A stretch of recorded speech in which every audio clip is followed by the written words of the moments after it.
Welcome to a present from the past. The show for all your paranormal needs. Welcome back to another episode of A Present from the Past. Again, we're talking about investigation techniques and proper steps and proper procedures to do an investigation. Um, if you want to see more videos like this or more of the Texas Haunt videos, be sure to hit the subscribe button down below. Hit the like button, hit the dislike button, leave a comment. Just let me know you're out there. Or you can wait till the end of the video, hit the like button, dislike button, tell me whether you really liked it or not. But we just discussed talking to the client, and now we're going to go into this is kind of a preemptive what you would do before you go out to do an investigation of a place, and you're going to do your own research. You're going to have to look up the history of the place. What kind of history are you looking for? Um, I'm just here to ask questions. Oh, yeah. By the way, that's my sister, Dorothy. And in case you've forgotten, my name's Weldon. Um, so when you're looking at history and researching property, the couple of main things you're going to look at are you're looking at the history of the property. You're looking for anything really traumatic that might have happened, such as natural disasters, any type of battles, any type of deaths, suicides, or tragic events that might be attached to the property.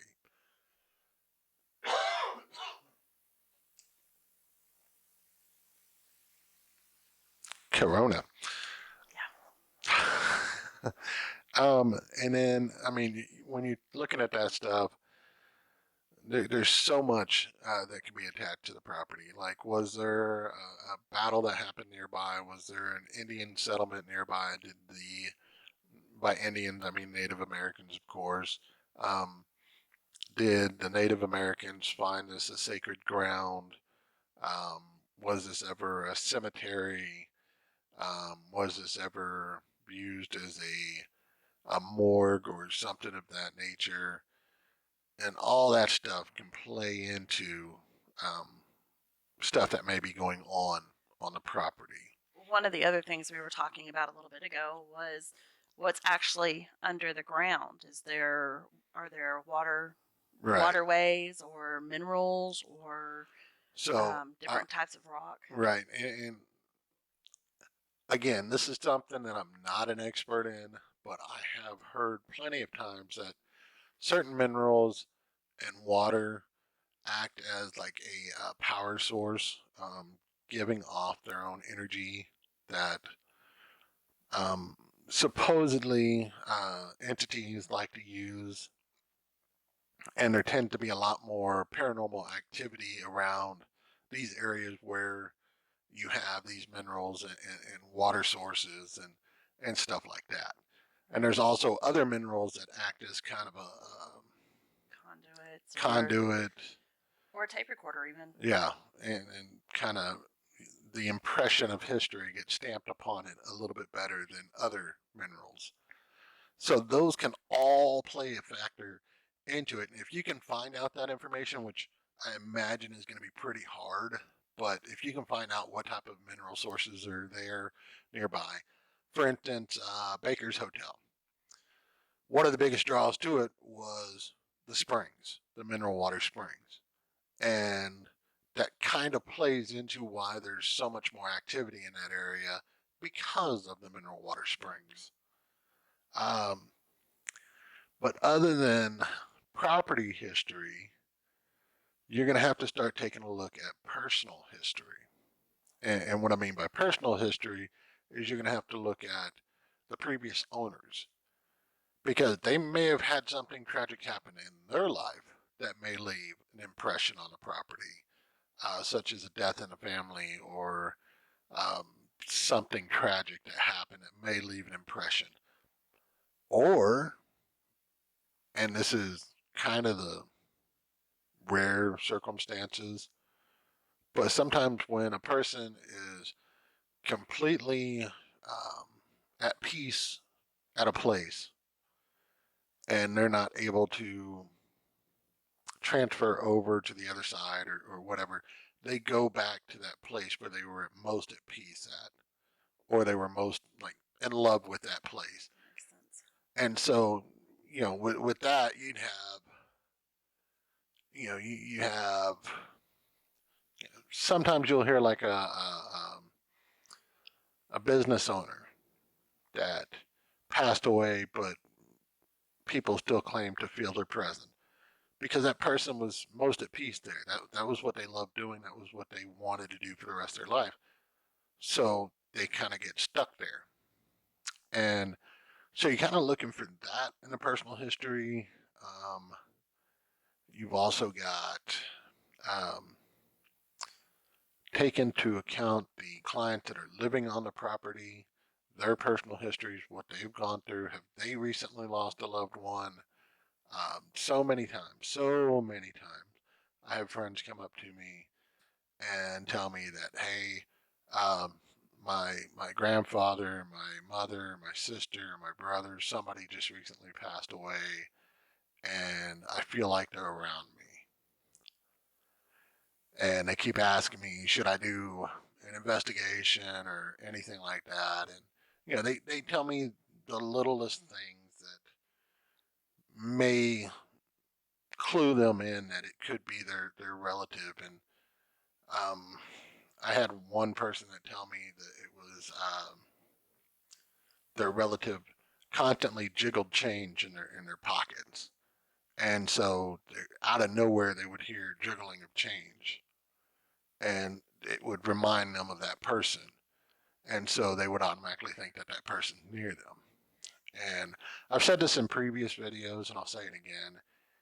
If something like that brings you peace, thinking that your loved one is near you or watching over you or checking in on you, don't question it. Just go with it. Just accept it. Yeah. That was one of the things I was going to say from the psychological standpoint is how much of that is actually the person just looking for that comfort after they've lost someone. Right. And they feel like, every little thing they hear contributes back to that person that they've lost, just saying, hey, I'm here. When in actuality, it's more of your mind just trying to make sense of things and bring yourself comfort. Yeah. And I mean, I don't want to be the person that, bears the bad news of there's nothing I can do to prove that that's what's going on. But if that's what you feel like is going on and it's not harmful or threatening in any way, go with it. Just enjoy it while you can, Other stuff you're looking for on the owners of the property.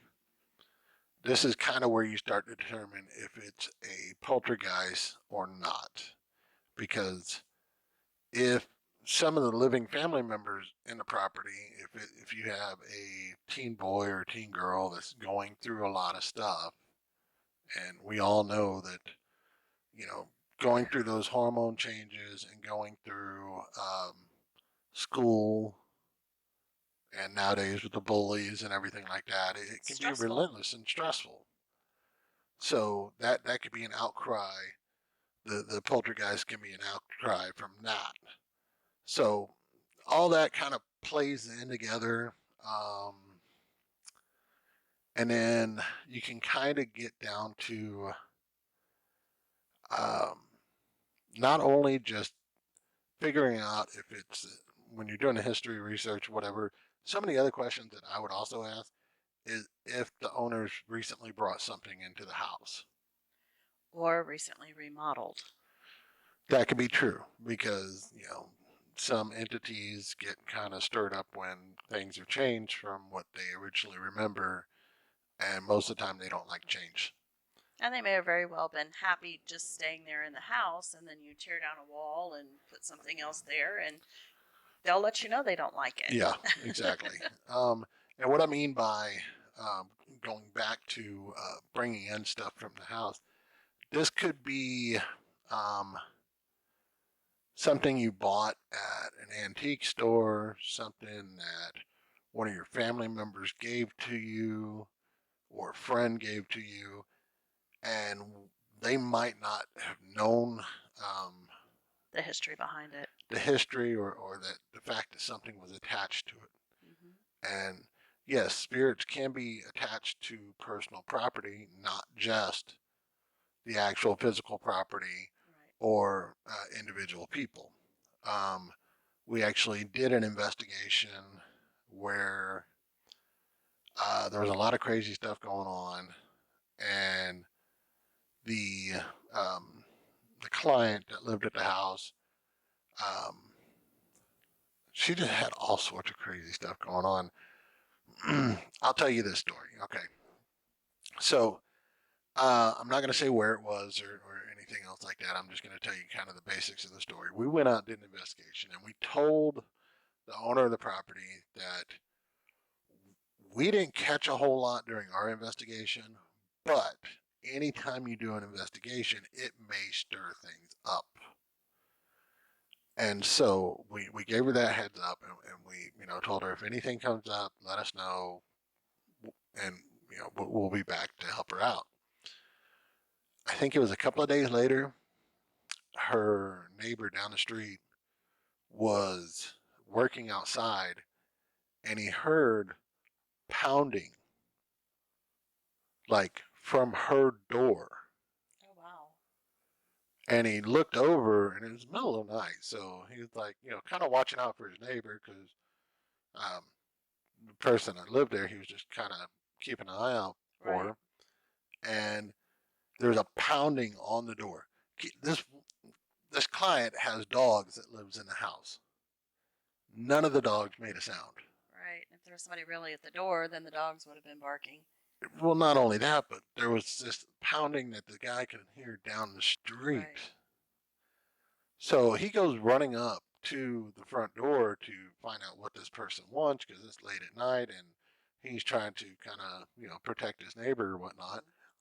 And he says, as he rounds a little walkway to go up to the front door, guy vanishes. And he said it was a gentleman in like all green, had long hair, and just gone. So the client called us out. We came back out and started doing an investigation again, where we came across an ammo box that was given to her, Oh. and that ammo box was the same type of ammo box that they used in Vietnam, Okay. and um, we had kind of some suspicion. So they removed the ammo box from the property. Mm-hmm. Haven't had any more problems. Wow. Yeah, so it was obviously something was attached to that ammo box, and all sorts of crazy stuff was happening because of something attached to that object. So definitely, when you're doing history research, you want to get into the background of everything. Um, every traumatic event could cause some sort of imprint. Um, I was doing doing a story on uh, Headley Headley Row in Galveston. There was so much history on things that have happened to that place over the years. You had the 1900 hurricane, you had the Civil War, you had child workshops where kids had died. You had the fact that it was used as a morgue or mortuary, or whatever you want to call it, during the flood and during yellow fever pandemic. So there are so many things that have been impressed upon that building that it does not surprise me that people are seeing hauntings or different Having apparitions and stuff. experiences. Yeah, having all sorts of experiences out there. Um, what about you? You ever had experience with something being attached to anything? Well, um, I don't know so much it was attached to something, but when we lived over across town, and I think we've talked about that in the past, but I don't think so much attached to one in particular item. That's a whole other episode. Yeah, that was an interesting place. And I mean, okay. Also, if we want to talk about the property attachments, Mm-hmm. the apartments that I used to live in, they were an older apartment. They built. They were built back in the '60s. Do I need to cast out demons? They were built back in the '60s, and there was a lot of stuff that had happened in that area. In the 60s? No way. Well, I don't know what happened on the property before the apartments were built there. True. But since the property was built, we've heard of several deaths of older people that lived in the property, and so we knew there was something, some things that had happened there. But we started picking up on things like a lady that would take on. We started calling her the Pink Lady because every time we saw her, she was wearing something pink or like a pink muumuu or a pink robe. Okay. And I would see her out of the corner of my eyes. Dreyer, Drea saw her full on. Line. Yeah, line please. Drea saw her full on, and actually thought it was her friend Ashley. And this was like the middle of August. Drea was in the bathroom, and our bathroom you can look right out of our bathroom and out the sliding glass door onto the back patio. And at the time, Drea and Ashley were smokers, so they would step out on the back patio to smoke. And she saw Ashley standing out there in her pink robe smoking a cigarette. And she's like, "Man, Ashley, I told you to wait for me, blah, blah, blah." So she hurries up and she steps outside, and Ashley's gone. And she's like, "I just saw her out here." So she steps into the other sliding glass door, which goes into the living room area, and Ashley's sitting there on the couch. She looks up at Drea and she's like, "What?" She goes, "You went to smoke without me." She goes, "No, I've been sitting right here. haven't been sitting here the whole time." She goes, "That bullcrap. You just stepped out on the back patio. I saw you in your pink robe and everything." Nope. She looked at Drea and said, "Do you see me wearing my pink robe? It's August. It's 100 degrees outside. Texas, by the way. You think I'm going to step outside in a pink robe?" Sure, why not? And Drea's sitting there, kind of gets a confused look on her face. She goes, "Wait a second." She goes back into the bathroom, and Ashley's pink robe is actually hanging up on the door. So, yeah, Nice. again, had no clue that what was or we had some ideas that some stuff had happened on the property, but that stuff really didn't start happening until after we got into ASA. So I have a question for you. No. And this is kind of going to boil down to personal 42. questions, I guess.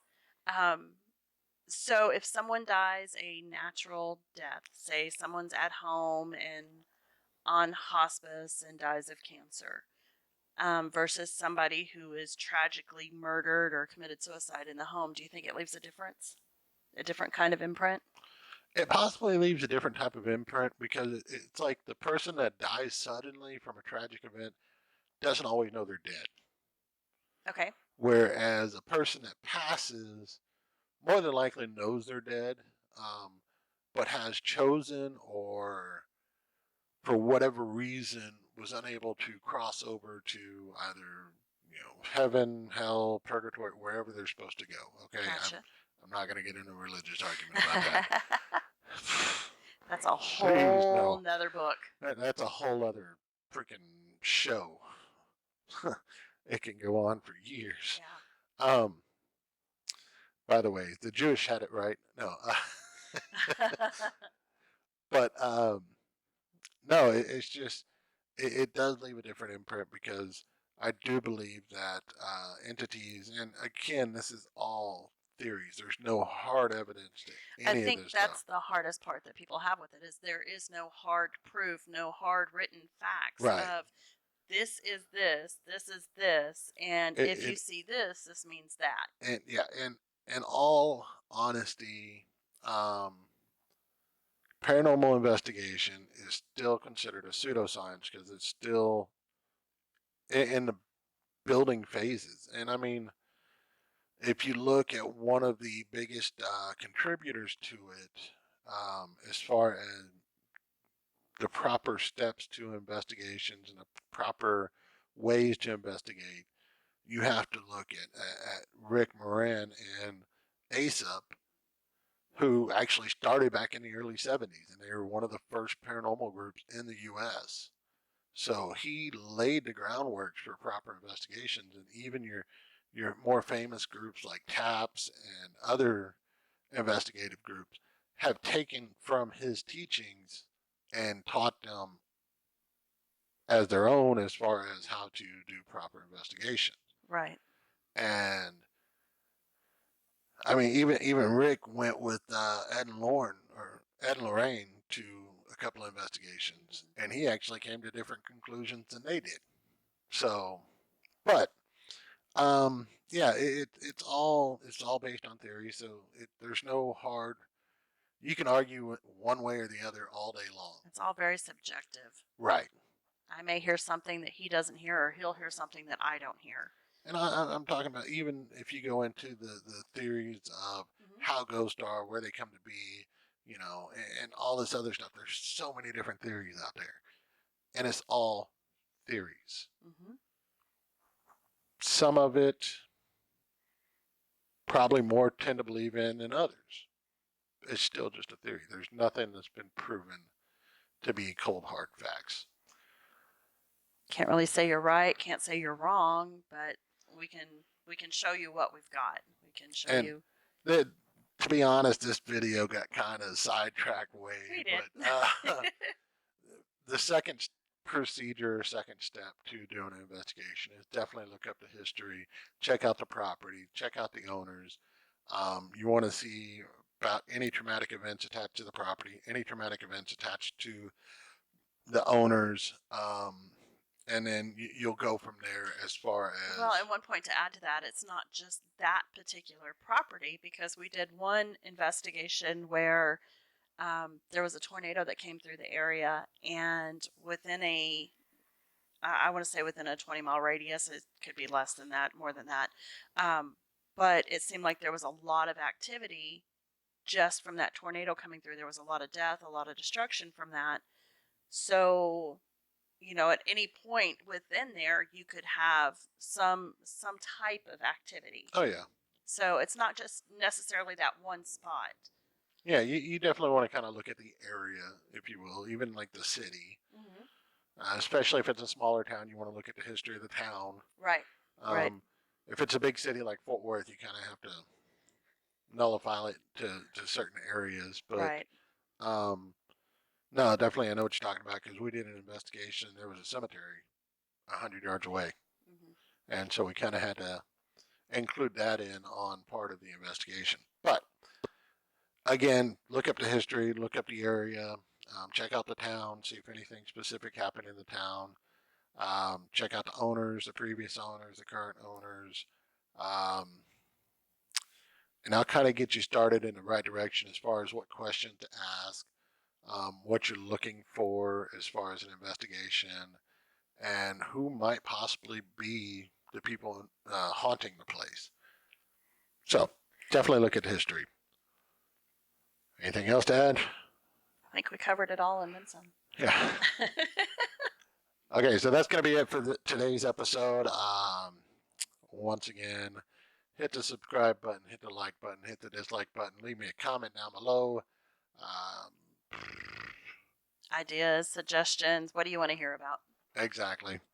Or if you just want to poke fun at me, at least I'll know, someone's paying attention to me out there. That'll work for me too. All right, guys. Thank y'all. Till next time. Peace.